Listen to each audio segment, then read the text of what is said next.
What if you could press a button and rewind time? Imagine stepping back into 1999, sitting in a theater, and seeing Neo dodge bullets in slow motion for the very first time. That was The Matrix. A movie that didn't just blow our minds, it reprogrammed the way we looked at reality itself. And you know what? The cast made that possible.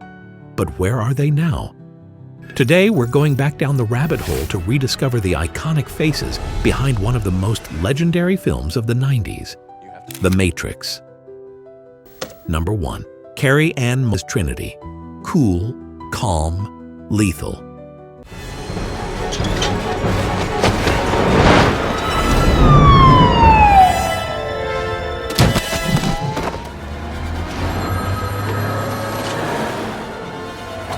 Dodge this.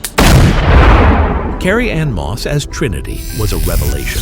She trained for months to do those wire-fu moves and nailed that opening fight scene in one take.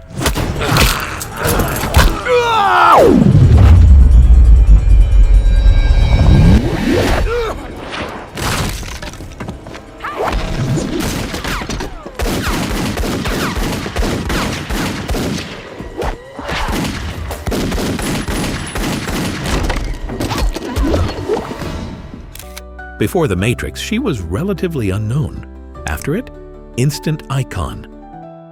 She twisted her ankle during a stunt early in filming, but kept going without telling anyone, afraid she'd get recast. That's how committed she was. Today, Moss has remained a strong presence in film and TV. You might have seen her in Jessica Jones as the sharp and complex Jerry Hogarth. And yes, she reprised her role in The Matrix Resurrections. Still fierce, still unforgettable. Number 2. Laurence Fishburne. As you no doubt have guessed, I am Morpheus. When Fishburne said, "What if I told you?" Trinity Morpheus wasn't just a mentor. He was the heart and soul of the red pill revolution. You take the blue pill, the story ends. You take the red pill, you stay in Wonderland. And I show you how deep the rabbit hole goes. Fishburne brought gravitas, elegance, and that voice. You're here because you know something. What you know you can't explain. Oh, that voice. He wasn't cast until after the Wachowskis met him in person. They needed someone who could play mythic and human at the same time. Laurence nailed it. Today, while he didn't return as Morpheus in Resurrections, he's kept busy. Major roles in Blackish, Hannibal, and John Wick alongside Reeves. Plus, he's produced and mentored young filmmakers. Still the wise one. Number 3. Keanu Reeves. He wasn't just the one on screen. Keanu became the one in pop culture.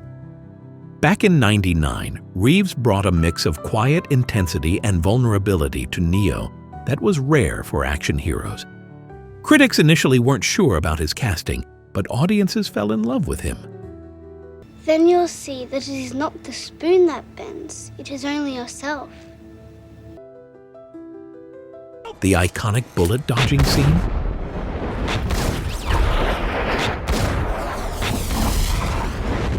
Still being parodied decades later.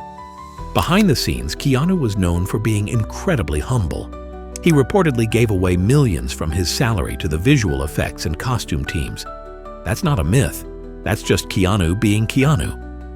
Today, still everyone's favorite internet boyfriend.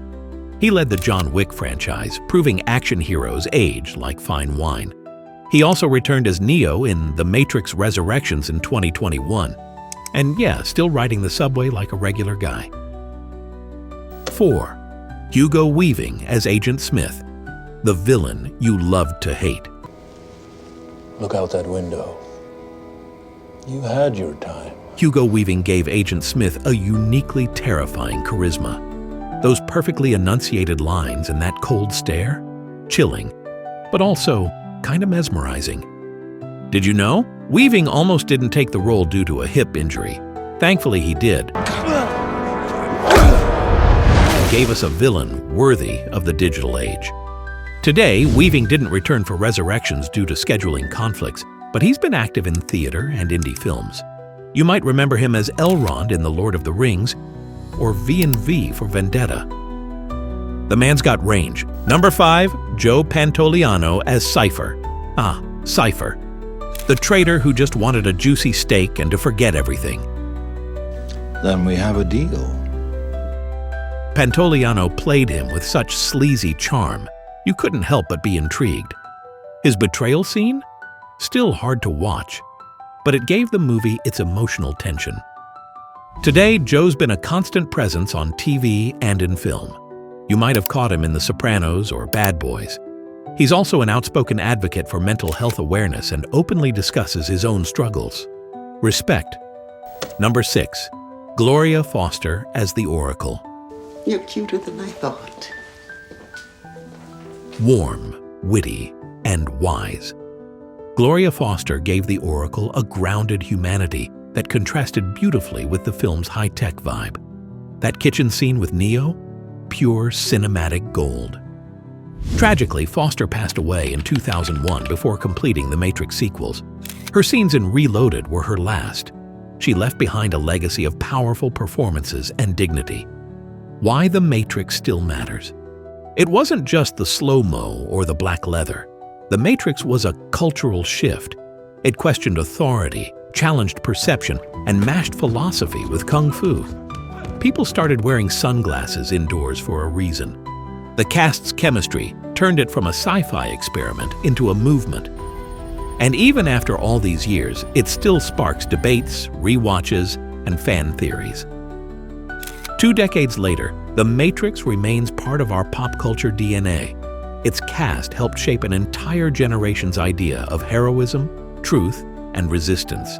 And as we scroll through their journeys, one thing becomes clear. Some films don't fade. They just reboot in our hearts. If this trip down memory lane gave you even a flicker of nostalgia, hit that like button, share it with your fellow Matrix fans, and subscribe for more then and now moments with iconic casts. Because let's be real, the past isn't done with us yet.